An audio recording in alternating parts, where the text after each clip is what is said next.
Good afternoon, traders. Here's your afternoon market update. Let's start with WTI crude oil.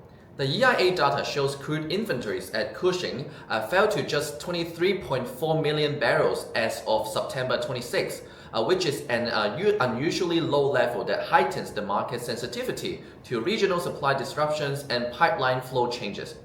And analysts note that a disconnect between the stable prices and expectations of a global supply glut. And Keshav Lohia from Oiltics said that the prices have returned to a balanced $65 to $70 range. And Saxo Bank added that short covering after last week's sell-off helped to fuel the rebound, even as concerns persist over the possible oversupply in 2026, driven by the OPEC output increase and the EIA's upward revision of the US production.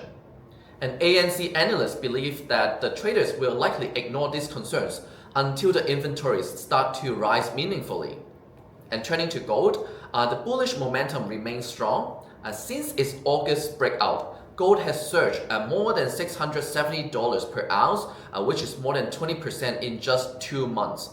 But the metal now looks overbought, and any doubts about the pace of Fed rate cuts or the renewed volatility could trigger profit taking, pulling the prices back towards around $3,600. TD Securities, however, sees pullbacks as buying opportunities. They expect that the uptrend is extend into next year, with an average gold price around $42.50 in 2026.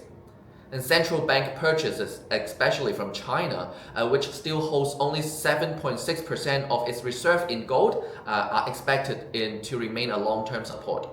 And finally, to US dollar. The Fed minutes confirmed that nearly all members favor further easing, with markets pricing in another 50 basis point cut this year.